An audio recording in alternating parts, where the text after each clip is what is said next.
Bom dia!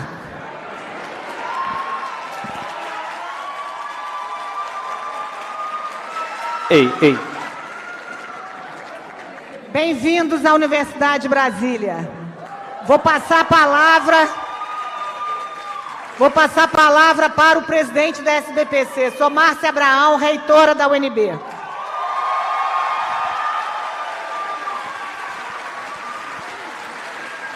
Boa tarde a todos. Muito obrigado, presidente Lula. Muito obrigado, Janja, que deveria estar aqui conosco, mas por alguma razão não está aqui, sentada aqui. Muito obrigado a todos aqui presentes. Este é um dia... Muito obrigado, reitor e equipe da UNB. Muito obrigado, diretoria e equipe da SBPC. Este é um dia muito importante porque nós damos início aos encontros com os presidenciáveis. Nós convidamos os 3 candidatos com maior intenção de voto. A SBPC, vocês sabem, é uma entidade que representa politicamente a comunidade científica brasileira, mas não tem posição partidária. Então, já na última eleição, ela apresentou os candidatos com maior intenção de voto e também a outros as demandas da comunidade científica. Uma parte endossou, outra parte não. Dos que endossaram, pelo menos um candidato que endossou, depois descumpriu a palavra e nós informamos isso, no caso. Então...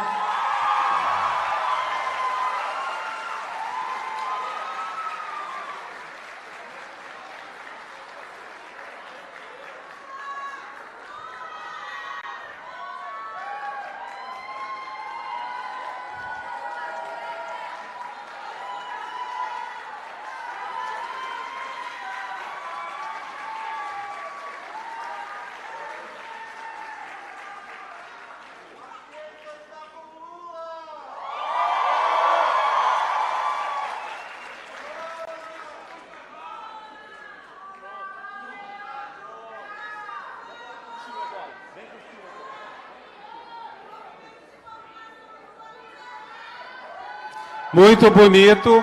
Então, agora nós vamos seguir o seguinte itinerário. A reitora fará uma breve saudação. Eu apresentarei o documento que a SBPC formulou e resumirei rapidamente as principais propostas. Depois o presidente Lula, o candidato também à eleição, falará. Márcia, por favor. Bom dia novamente. Presidente, uma honra recebê-lo aqui na Universidade Darcy Ribeiro e Anísio Teixeira. Cumprimento toda a comitiva, a Janja. Aqui nós temos professores, reitores, temos estudantes de graduação, de pós-graduação e muitos cientistas. Nós já estivemos em Juiz de Fora, apresentamos no âmbito da Andifes um documento para o senhor, com as propostas dos reitores da Andifes para o senhor. E aqui eu gostaria de falar um pouco do que é a Universidade de Brasília e o que é o conjunto das universidades, muito rapidamente, porque nós queremos ouvir o senhor. O senhor está, então, na Universidade de Darcy Ribeiro e Anísio Teixeira, uma universidade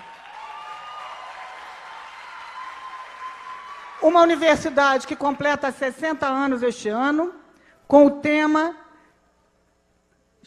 atuante como sempre, necessária como nunca.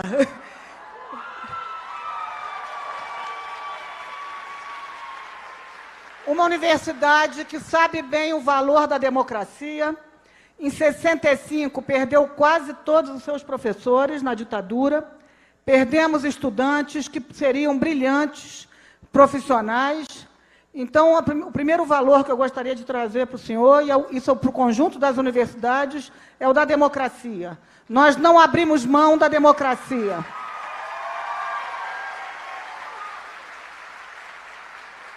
A Universidade de Brasília, depois de 60 anos, quase 60 anos, teve a primeira reitora, que sou eu. Hoje o senhor conheceu algumas reitoras, que são poucas, mas são barulhentas, como eu falei para o senhor, em Juiz de Fora. E nossas universidades têm passado, ao longo dos anos, por períodos de muita prosperidade, como na época do Reúne, na sua gestão, que eu tive a honra de coordenar aqui na UNB, também com a criação dos institutos federais, que estão aqui, e que interiorizou a educação superior para o Brasil. E a Universidade de Brasília, como conjunto das universidades, atua diretamente com a sociedade, como mostra este evento da SBPC, fazendo ensino, pesquisa e extensão de excelência e com compromisso social, o que é a marca das nossas universidades. Para continuarmos avançando, como fizemos agora na pandemia, demos um exemplo de como nossas universidades têm capacidade de atuar com a sociedade. O que nós precisamos, presidente? Democracia e autonomia. É isso que nós precisamos para continuar e temos, então, certeza que é assim que o Brasil vai ter vai corresponder à sociedade com o que a sociedade dá para o país.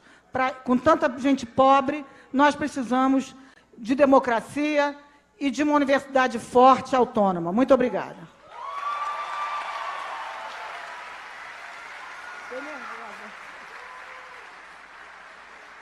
Presidente e candidato, nós temos, então, a grande honra de recebê-lo aqui, aceitando nosso convite. Nós fizemos um trabalho muito importante, dirigido por nossa vice-presidente, professora Fernanda Sobral. Levante um instantinho para ser aplaudida, Fernanda. Professora emérita desta casa, professora emérita da UNB, que organizou 13 seminários ao longo do primeiro semestre, juntando temas sobre educação básica, educação superior, pós-graduação, saúde, segurança pública, cultura, meio ambiente, enfim, todas as áreas que compõem o círculo virtuoso que a democracia pode proporcionar quando vem junto com boa educação e pesquisa científica. Então, o resumo de todas as discussões, todas as contribuições está nesse pequeno livro, presidente, e nele também está, e eu faço um resumo muito rápido das propostas, porque nós estamos aqui, é para ouvir o presidente falar, não para nós mesmos. Então, eu resumo rapidamente. Primeiro, a questão da democracia, que nesse momento é crucial, dadas as ameaças que param sobre ela, e que nos levou a lançar um manifesto, este domingo, em defesa das urnas eletrônicas, que da última vez que eu vi já tinha mais de 20 mil assinaturas ontem à noite. Em 72 horas, ele se tornou um dos mais assinados no change.org. Segundo ponto, nós consideramos que a pesquisa científica deve voltar a ter a importância que teve no passado. O ministro Sérgio Rezende, que aqui está também, e com outros titulares da pasta. Consideramos também que a educação é absolutamente primordial para todos os efeitos. Não existe oposição entre salvar vidas e salvar a economia. Não há economia boa sem educação de qualidade, formando pessoas capazes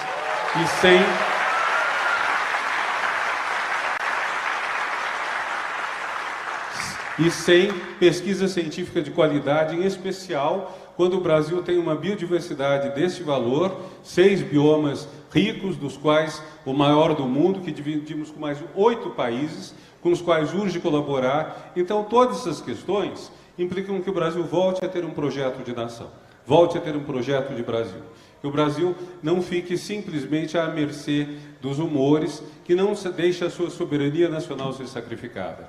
O tema da nossa reunião anual, presidente, é ciência, independência e soberania nacional. Não apenas estamos tendo mesa sobre como se deu o processo de independência, com a guerra na Bahia, com a Batalha do Genipapo, que será celebrada em março de 2023, já no próximo mandato presidencial, que foi o maior conflito bélico no Brasil, no Piauí, como também pensamos no futuro. Quer dizer, o que cada ciência pode fazer para o Brasil ser efetivamente um país soberano.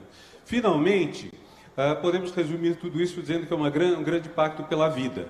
Nós notamos que no período militar, o governo que celebrou no dia 7 de setembro de 1972, a trazida dos corpos, a vinda dos corpos de Dom Pedro I e das suas duas esposas. Foram então os cadáveres que foram trazidos ao Brasil. Este ano também a extrema-direita está nos trazendo o quê? Um coração dentro de um pote. Nós queremos vida, não queremos apenas a celebração da morte e do passado. É uma grande escolha que temos pela frente e nós sabemos, mesmo sem ter posição partidária, qual é o nosso lado.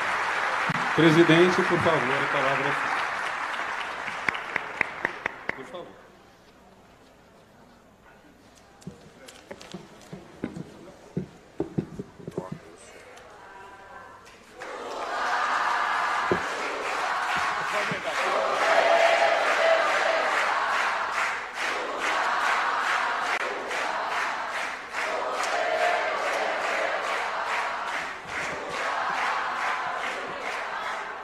Toda vez que eu vou ao encontro com professores, com estudantes e com intelectuais, eu faço questão de colocar um óculos para ser confundido com o intelectual.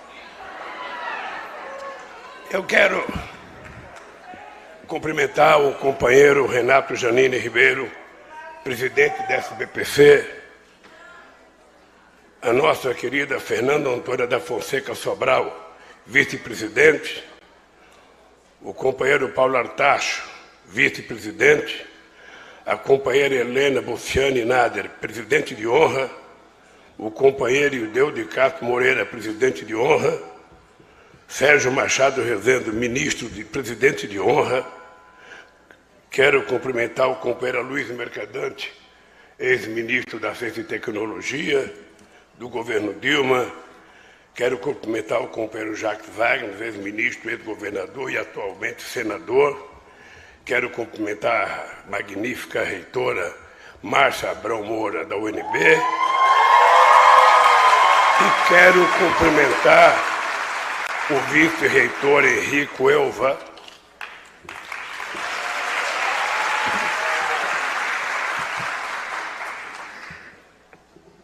quero cumprimentar os companheiros e companheiras professores, trabalhadores e trabalhadoras, estudantes. Quero cumprimentar os companheiros da imprensa, que agora podem me chamar de candidato a presidente da República, porque já foi aprovado na convenção partidária. Antes eu não aceitava ser chamado de candidato, mas agora já pode me chamar, que eu fico bastante feliz. Acho bastante feliz. Eu resolvi fazer um discurso por escrito, porque na última vez que eu encontrei com os cientistas, no Hotel Butri, eu era presidente da República, o companheiro Sérgio Rezende era ministro, e eu estava muito feliz pelo que estava acontecendo na ciência aqui no Brasil. E foi uma noite memorável, porque foi a primeira vez que os cientistas brasileiros reconheceram e aplaudiram de pé um presidente da República e um ministro da Ciência e Tecnologia pelas coisas que estavam acontecendo na ciência brasileira. E eu fiquei emocionado e fui fazer um discurso de improviso, e hoje eu reli o meu discurso. E eu falei demais.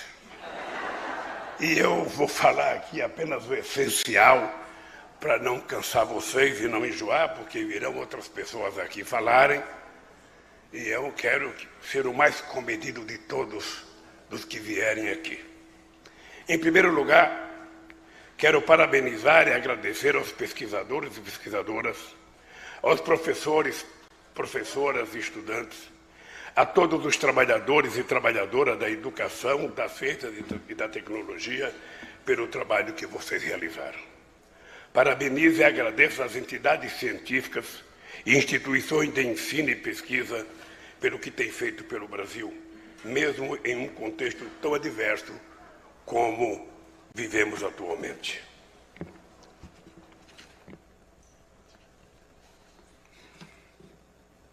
Quero também fazer uma homenagem especial à Universidade de Brasília pelos 60 anos de uma vida dedicada à produção de conhecimento e à luta pela democracia.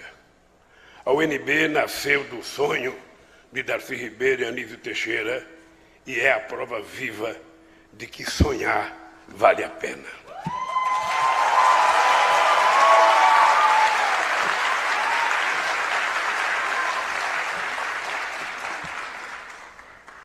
Não fui eleito naquele ano. Eu pulei uma página aqui. Bom, vocês têm que... Uma coisa que eu vou contar para os jovens aqui é que quando você vai ficando com uma certa idade, o seu dedo vai perdendo a ranhura dele. E esses dias eu aprendi isso, porque eu fui fazer digital e quase que eu não consigo fazer digital. E eu fiquei sabendo que isso aqui é a idade, e também para mulheres que fazem muito trabalho manual, vai desaparecendo a digital. É por isso que eu trouxe um paninho aqui para molhar, para poder pegar. Então leve isso em conta. Quero também fazer uma homenagem especial. Então, há 24 anos, em julho de 1998, quando era candidato a presidente da República, atendi a um convite da SBPC, semelhante a este, para estar presente na reunião anual realizada na cidade de Natal, no Rio Grande do Norte. O objetivo também semelhante ao de hoje era conversar com os pesquisadores e estudantes sobre as propostas para a ciência e para a educação. Não fui eleito naquele ano, mas quando assumi a presidência em 2003, logo começamos a trabalhar com a comunidade científica para discutir propostas e meios de torná-las realidade. Uma das primeiras medidas que tomamos foi reativar o Conselho de Ciência e Tecnologia, o CCT, pois eu sabia que era o melhor fórum para o governo dialogar com a comunidade científica e também com os empresários.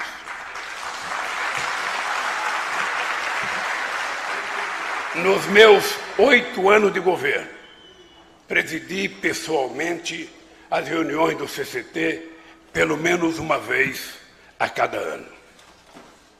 As reuniões das quais não pude participar foram presididas pelo ministro-chefe da Casa Civil, que depois me relatava as discussões e as decisões.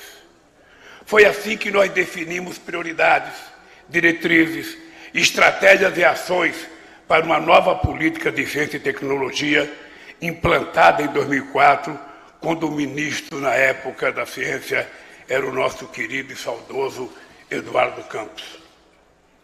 No meu segundo mandato, evoluímos para lançar o Plano de Ação em Ciência, Tecnologia e Inovação, com um detalhamento dos programas para a área, cada um com seus objetivos, metas, justificativas e orçamento. O PAC da ciência foi discutido e aprovado pelo CCT antes de ser lançado publicamente. E nos 4 anos do PAC, de 2007 a 2010, o plano foi integralmente executado com recursos de 41 bilhões de reais, que correspondem à moeda de hoje a 70 bilhões de reais.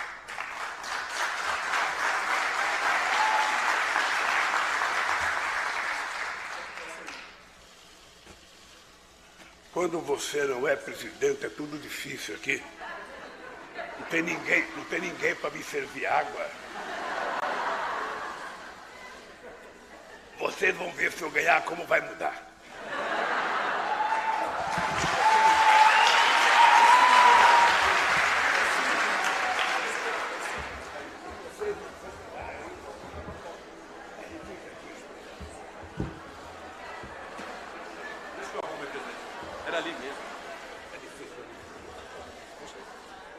Vocês vão ver como vai mudar, se Deus quiser, a partir de janeiro de 2003. Eu não vou nem ter sede e vai estar alguém com um copo d'água aqui para me pegar. O governo da presidenta Dilma deu continuidade às nossas iniciativas e intensificou o programa de ações por meio da Estratégia Nacional de Ciência, Tecnologia e Inovação de 2012 a 2015. Foi assim que o país saltou de um patamar de investimentos em pesquisa e desenvolvimento de 0,88% do PIB no ano 2002 para 1,24% em 2013, sendo o melhor resultado conquistado em 37 anos de existência do Ministério da Ciência e Tecnologia. Em 2008, tive o prazer de visitar a sede da SBPC em São Paulo, acompanhado de alguns ministros, sendo recebido pelo saudoso companheiro Antônio Raupp, na época, então, presidente. Se o Janine me convidar para voltar a Maria Antônia, eu estarei lá, Janine, é só convidar.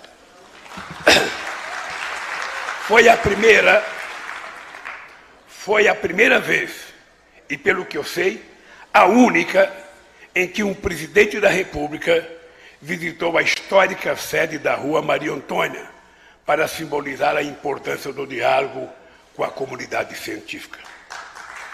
Solicitei à SBPC que me trouxesse a cesta de problemas da área e ali se iniciou a discussão do marco legal de ciência, tecnologia e inovação que seria aprovado anos depois. Na época, comemorávamos os avanços que alcançamos na produção do conhecimento, na pesquisa e no desenvolvimento da inovação no nosso país. Mas sabíamos que tínhamos dado apenas os primeiros passos para reduzir nossos graves problemas históricos em muitos setores da economia e no enfrentamento das desigualdades. Queridos amigos e queridas amigas, a implementação dos planos plurianuais em nossos governos deu início à aceleração dos investimentos em educação e em infraestrutura, fortalecendo as cadeias produtivas e o fomento à inovação. O objetivo central era alavancar a economia brasileira e conjugar o crescimento com a inclusão social, construindo, por fim, a base para a sociedade do conhecimento. Tais frentes de expansão tinham também como eixos dinâmicos a dimensão ambiental e territorial. A integração e complementariedade entre essas dimensões exigiram aumentar a eficiência da coordenação das ações dos governos do PT. Nesse sentido, as políticas de ciência, tecnologia e inovação tiveram estreita articulação com diversos outros programas. Cito como exemplo a Política Industrial, Tecnológica e de Comércio Exterior de 2005 e 2007, a Política de Desenvolvimento Produtivo de 2008 a 2010, o Plano Brasil Maior, lançado em agosto de 2011, e os projetos de parcerias para o desenvolvimento do complexo industrial na área da saúde. Ou seja, a ciência e a tecnologia foram alçadas à condição de eixo central da nossa política de governo. Infelizmente, o golpe contra a democracia em 2016 deu início ao desmonte das instituições públicas. O chamado teto de gastos, que tira dos pobres para dar aos ricos, aprofundou a agenda neoliberal na direção do Estado mínimo. Ultrapassando as piores previsões, o atual governo colocou o Brasil numa máquina do tempo rumo ao passado. Fome, desemprego, destruição dos direitos trabalhistas, inflação, corrupção e ameaças à democracia são as marcas desse desgoverno que nega a ciência em todos os seus atos.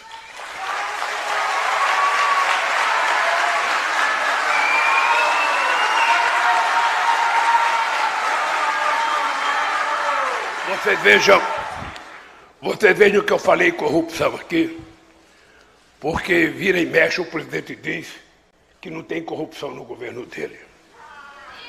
Me parece que ele não sabe a família que tem. Me parece que ele esqueceu do Queiroz.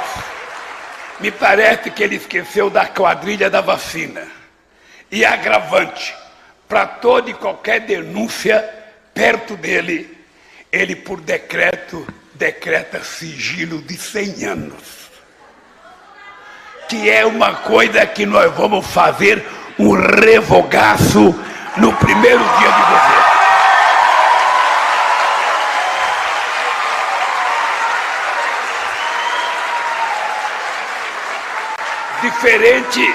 Diferente do nosso governo, que tinha o portal da transparência e tinha a lei de acesso a informações.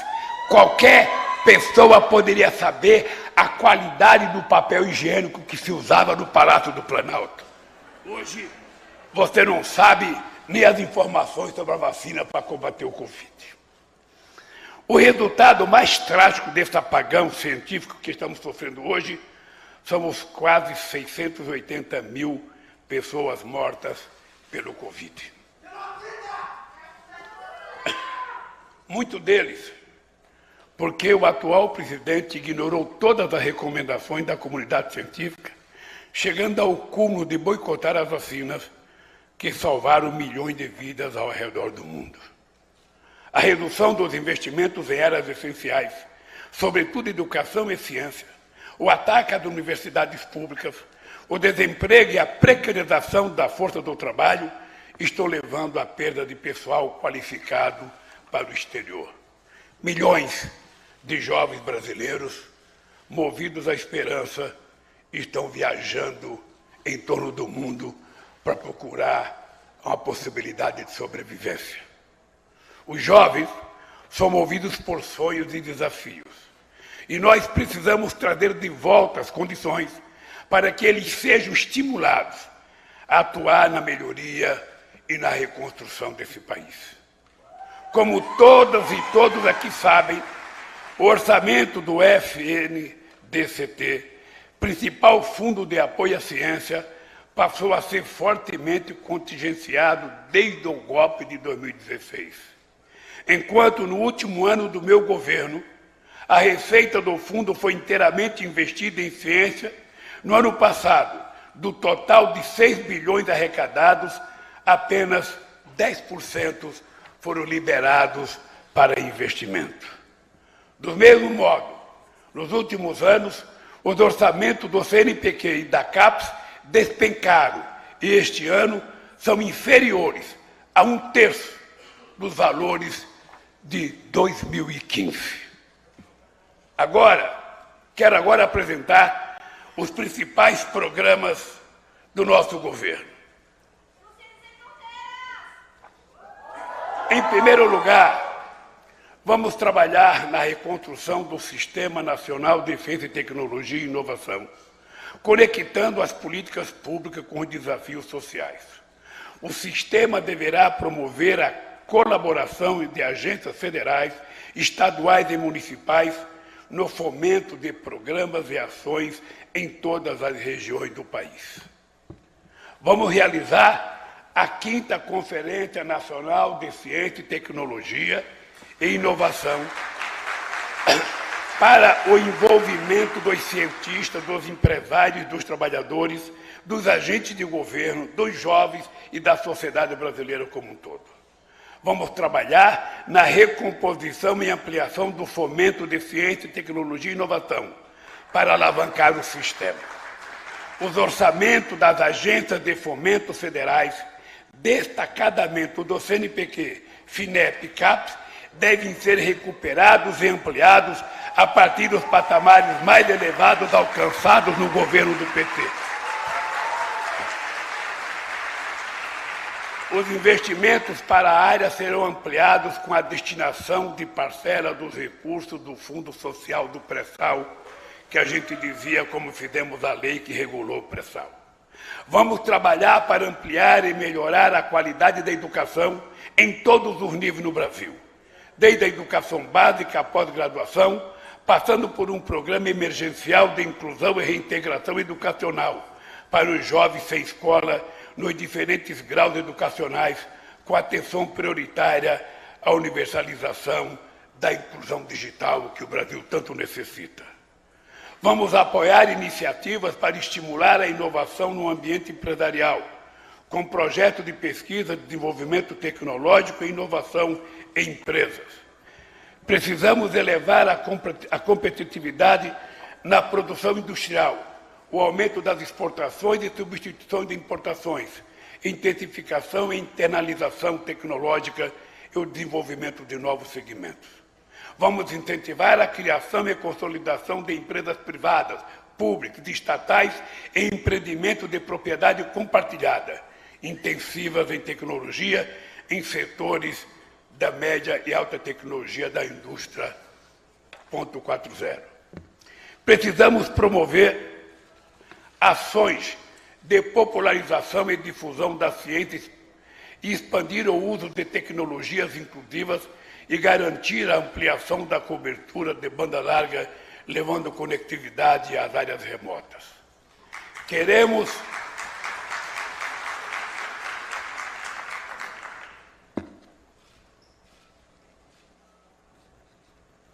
Queremos incentivar pesquisas conectadas ao potencial dos diversos biomas brasileiros, com destaque para a Amazônia, por meio de estratégias que permitam a inovação não destrutiva, sustentável e socialmente justa. Essa proposta deve mobilizar as universidades, as instituições de pesquisa e gerar estímulos coordenados a partir do Estado para os investimentos privados. É fundamental a inclusão socioprodutiva de povos indígenas, populações tradicionais e agricultores familiares. Queridas amigos e queridos amigos, um projeto de nação capaz de enfrentar os desafios do tempo presente, rumo ao futuro, não pode renunciar a alguns compromissos fundamentais. A democracia, o desenvolvimento econômico, educacional, científico e tecnológico, a inclusão social, a redução das assimetrias regionais e a pluralidade cultural. A soberania nacional e a defesa do meio ambiente devem caminhar juntas e orientadas para a ampliação da cidadania, do trabalho e da renda. O avanço nesse campo foi e é fruto de lutas e resistência das forças progressistas ao longo da nossa trajetória histórica e, portanto, deve ser defendido e aprofundado. Estou aqui mais uma vez, conclamando a sociedade brasileira para que se mobilize em defesa do Estado, em defesa da educação, da ciência, tecnologia e inovação, do meio ambiente, dos direitos humanos, da saúde e demais patrimônios brasileiros. Lutemos pela preservação da vida, pela garantia da soberania e a redução da desigualdade de nosso país. Convido a todos e a todas para o avanço na retomada do processo de desenvolvimento, numa perspectiva do uso dos recursos naturais com sustentabilidade e inclusão. Vamos reconstruir juntos um país em que a fome seja extinta para sempre, um país em que todos os brasileiros e brasileiras tenham acesso à educação, saúde, moradia, emprego com salário digno e direitos garantidos e oportunidades para conquistar uma vida melhor. Um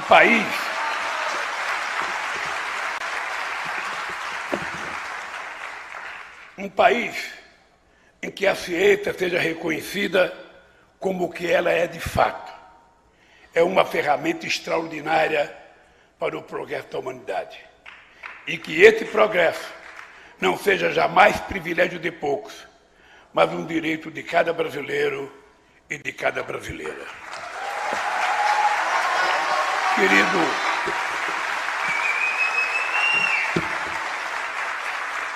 Querido companheiro Janine, presidente da SPPC, queridos e queridas magníficos reitores, vices-presidentes, que eu vi um monte, presidente de honras, que eu vi um monte, o PT só tem um, que sou eu. A vida monte. Eu queria terminar dizendo para vocês que nós vivemos um momento nesse país em que, penso eu, que nenhum de nós acreditava que depois da nossa experiência de governo a gente pudesse viver. Eu confesso a vocês que quando deixei o governo em 2010, eu imaginava que o Brasil caminhava a passos largos para que a gente se transformasse numa economia efetivamente próspera, que a educação não fosse uma coisa casual, mas uma política permanente de acreditar que na história da humanidade não existiu nenhum país que se desenvolvesse e crescesse economicamente sem antes investir em educação e ciência e tecnologia. Eu imaginava que o Brasil pudesse ocupar a 5ª ou a 6ª posição da economia mundial. Eu imaginava que os empregos pudessem ser transformados cada mais em empregos de qualidade, porque estávamos caminhando para isso.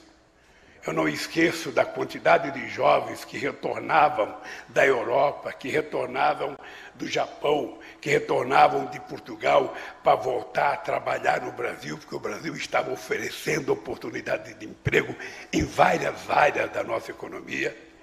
Eu não esqueço nunca o sonho e o brilho nos olhos da nossa juventude, o orgulho das nossas pessoas viajando pelo mundo e como era bonito mostrar o passaporte brasileiro lá fora pelo grau de reconhecimento que as pessoas tinham da evolução do Brasil. Eu não imaginava que fosse haver um golpe na presidenta Dilma. Você veja que inventaram uma pedalada para colocar no lugar da pedalada uma motociata. Ou seja, a coisa muito mais grave. Fizeram um tremendo carnaval com o mensalão e hoje estão aprovando um orçamento secreto que é a maior excrescência da política orçamentária desse país, aonde o presidente não tem poder sobre o orçamento, é a Câmara dos Deputados e meia dúzia de deputados que dirige o orçamento. E eu fico me perguntando que país é esse? No ano em que a gente completa 200 anos de independência, em que a gente deveria estar fazendo uma avaliação, o que aconteceu de 1822 até agora, o que aconteceu depois da proclamação da República, o que aconteceu depois da Constituição de 2008, para que a gente pudesse vislumbrar os próximos 100 anos, para que a gente pudesse colocar na cabeça dos nossos filhos, desde o momento em que ele nasce, o direito de sonhar. O direito de saber que ele ia viver num país em que ele teria oportunidade. De que as chances para todos não seriam distribuídas em função da qualidade do berço que as pessoas nasciam, em função da maternidade, em função da consciência, sabe, das pessoas. A oportunidade seria para todos, independentemente da origem social, independentemente da cor, independente, sabe, da origem das pessoas. É exatamente essa igualdade de oportunidade que permita que todos entrem em campo com a mesma chance. Todos disputando a igualdade de condições. Todos comendo 3 vezes ao dia, porque o Paulo Freire dizia, eu descobri que eu era inteligente quando eu comecei a comer. E é verdade. Quando a gente come bem, a gente fica mais bonito, a gente fica mais sabido, a gente fica mais esperto. E como é que a gente pode chegar no ano em que a gente completa 200 anos de independência, com 33 milhões de pessoas passando fome, com pessoas na fila do 3º maior produtor de alimento do mundo, com gente na fila do país que produz a maior quantidade de proteína animal do planeta Terra, as pessoas na fila do osso, ou pegando carcaça em lixos para comer? Qual é a explicação política que pode se dar, ou econômica? Qual é a explicação sociológica que pode se dar para um país que vive o descaso que nós estamos vivendo? Vocês estão lembrados? Eu dizia na campanha de 89 que a seca era um fenômeno da natureza, mas a fome causada pela seca era um fenômeno da falta de vergonha das pessoas que governaram esse país. Da mesma forma eu posso dizer para você, olhando no olho de cada mulher, de cada homem, de cada estudante, de que não tem explicação econômica você ter no planeta Terra 900 milhões de pessoas passando fome. A ciência já permitiu que a gente produzisse mais alimento do que a humanidade pode consumir. O que falta, então? Falta, primeiro, condições para que as pessoas tenham acesso àquele alimento. Falta dinheiro para as pessoas comprarem. E falta incentivo à produção. Aqui no Brasil, nós chegamos ao cúmulo de a Conab, que foi utilizada no nosso governo como um centro de garantir que a gente tivesse reservas alimentícias para, inclusive, regular preço, quando o preço no mercado estivesse muito caro.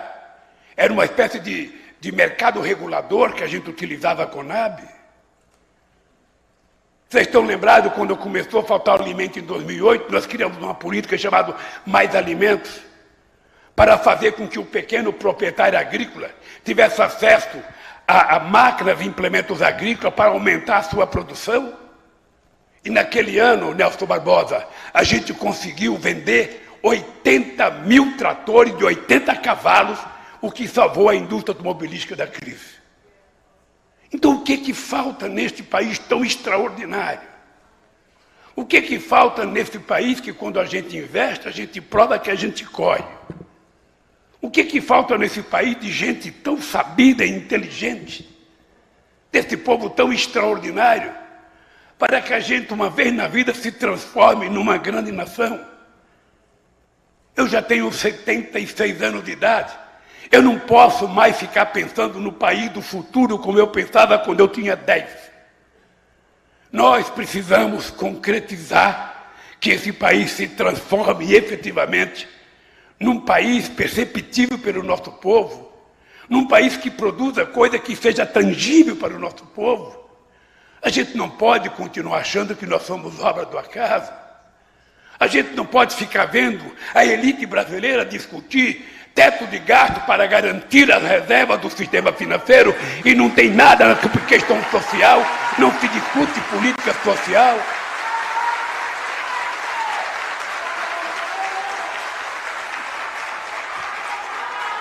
Companheiro Janine, companheiro Nelson Barbosa, eu tenho feito muitas reuniões com gente diversas. Tenho feito reuniões com empresários. Tenho feito reuniões com banqueiros. É indescritível essas reuniões, porque não existe a palavra pobre.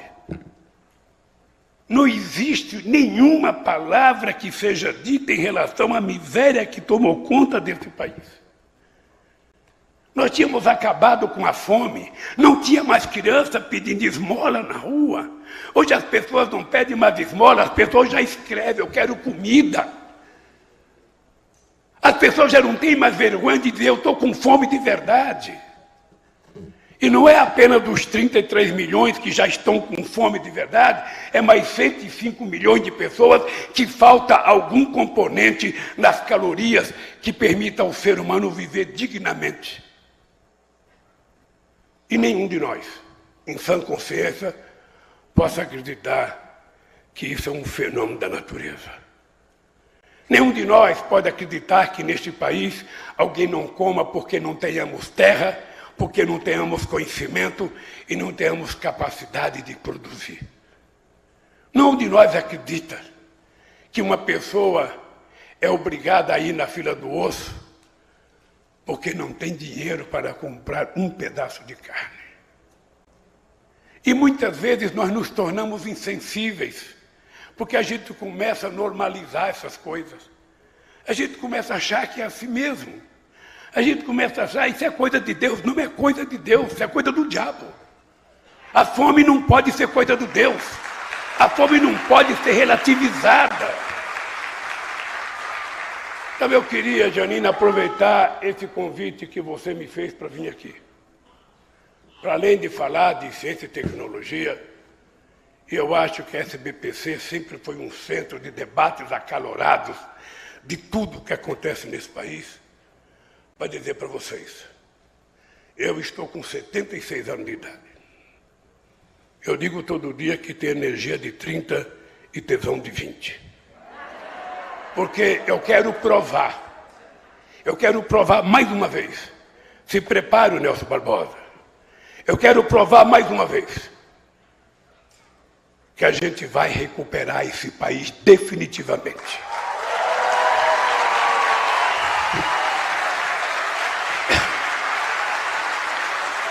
E as pessoas têm que aprender uma lição.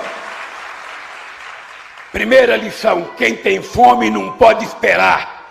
Nós precisamos garantir que as pessoas comam. A segunda lição é que educação, ciência e tecnologia não são gastos aos cofres públicos, são investimento para garantir a soberania deste país.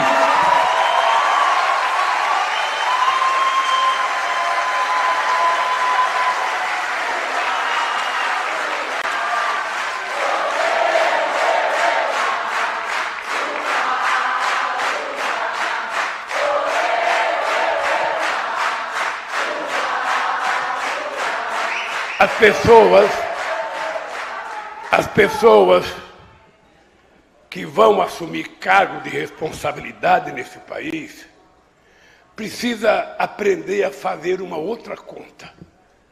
A gente precisa parar de dizer tal coisa gasta muito, tal coisa não tem dinheiro, tal coisa...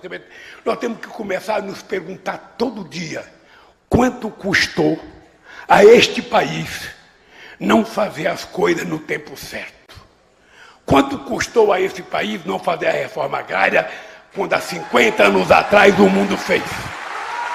Quanto custou a esse país acabar com a escravidão e, ao invés de dar emprego para o povo negro, resolveu colocá-lo na rua para chamá-lo de vagabundo e culpá-lo por toda a excrescência que acontece nesse país? Quanto custou a esse país ser o último país a fazer independência?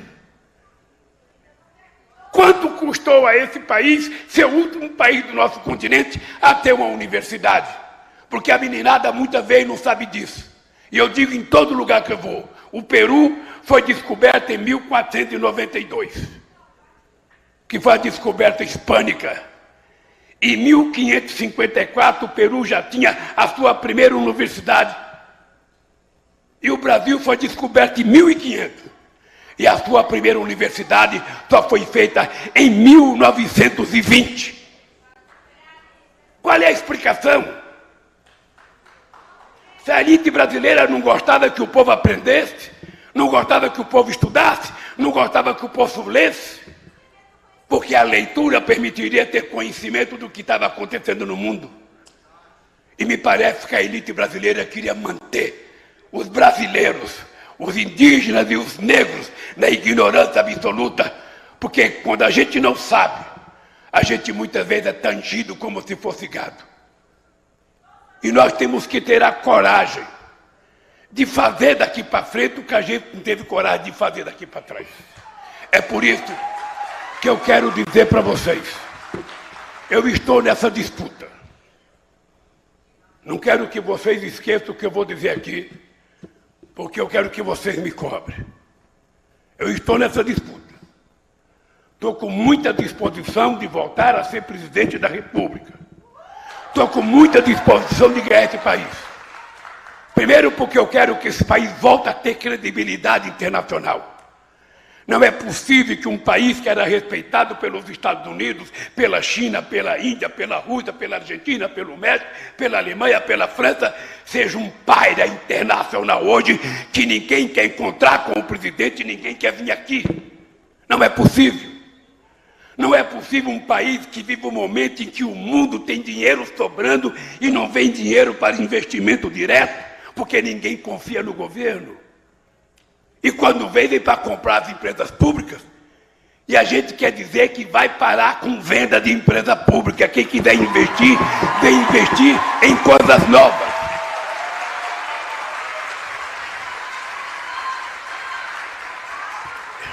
E eu quero dizer mais. Em 2003, no meu discurso eu disse, se ao terminar o meu mandato, cada brasileiro ou brasileira estiver almoçando, tomando café e jantando, eu já terei feito a obra da minha vida. Eu quero dizer para vocês que agora eu quero mais. Eu não quero apenas comer. Eu quero trabalhar e ganhar um salário respeitado. Eu não quero apenas comer. Eu quero ter acesso à educação em todos os níveis, da creche à universidade. Eu não quero apenas comer, eu quero acesso ao lazer, Eu quero acesso à cultura. Não importa que chame os aeroportos de rodoviária. Eu quero que o povo trabalhador possa viajar de avião para onde ele quiser.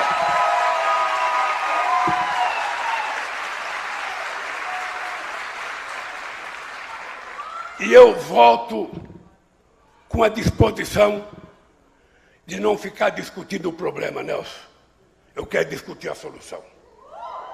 Eu quero discutir a solução. E eu vou dizer para vocês, para terminar, que eu já estou enchendo o saco de vocês também. Toda vez que a minha mãe estava na cozinha e que não tinha comida para fazer para os filhos, eu nunca vi a minha mãe reclamar. Ela falava, amanhã vai ter. Amanhã vai ter. E eu quero voltar para o governo para dizer que os problemas que tiver, não é para a gente ficar chorando em cima dos problemas, mas da gente dizer, amanhã não vai ter mais esse problema, porque nós vamos resolver o problema desse país. Eu volto e quero que vocês saibam, eu nunca tive tanta disposição como eu estou agora. E vocês sabem que eu deixei esse governo com 87% de bom e ótimo, 10% de regular e 3% de ruim e péssimo. E vocês sabem que eu não posso ter menos que isso. Eu não posso nem empatar. Eu tenho que ganhar. Então se preparem. Se preparem, porque se a gente ganhar, não sou eu que vou governar esse país. As conferências nacionais vão voltar a acontecer e é o povo que vai definir as políticas públicas desse país. A gente vai retomar o Ministério da Cultura, mais do que o Ministério da Cultura. A gente vai criar comitê de cultura em cada estado brasileiro, para ver se a gente consegue nacionalizar a cultura brasileira e não ficar vendo apenas a dança dos famosos. Nós queremos que o Sul conheça a cultura da Amazônia, a cultura do Amapá, a cultura do Vale do Jequitinhonha, a cultura do Vale do Mucuri. A cultura não é só o que eles mostram, é o que o país produz. E esse país vai voltar a exercer a democracia na sua plenitude. E vocês vão ter que trabalhar e lutar por isso. Um abraço, gente, um beijo no coração.